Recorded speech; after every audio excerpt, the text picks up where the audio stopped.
Niamey, ville qui doit son nom à son long fleuve phlegmatique que les autochtones appellent affectueusement Nioumoy, reçoit l'Afrique.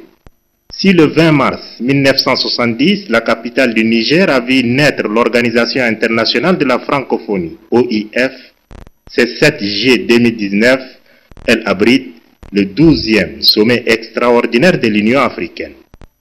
Les autorités nigériennes ont mis les petits plats dans les grands pour rendre la ville coquette.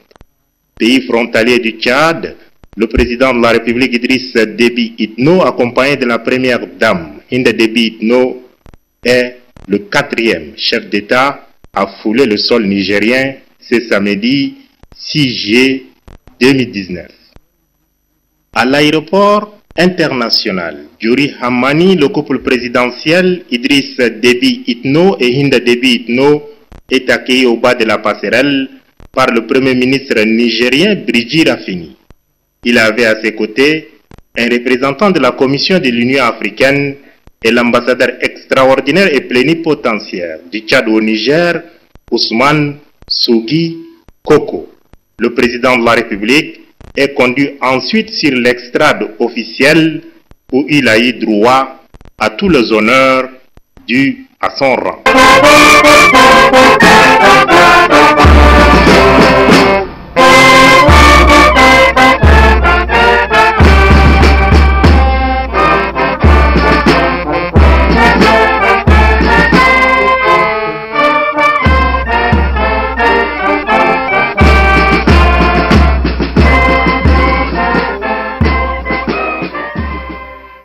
Après l'exécution de l'hymne de l'Union africaine, le président de la République passe en revue la troupe qui lui rendait honneur avant de serrer les mains respectives des corps constitués et le personnel de la représentation diplomatique tchadienne établie à Niamey.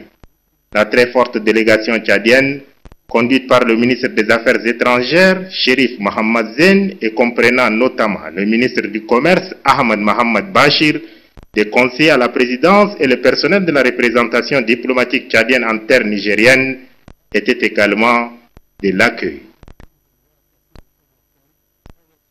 Le chef de l'État, Idriss Déby Itno, et le premier ministre Birji Rafini ont eu un premier entretien au salon d'honneur. Les sujets inscrits à l'ordre du jour de la 12e conférence extraordinaire de l'Union africaine et les autres rencontres de haut niveau ont constitué l'essentiel des discussions.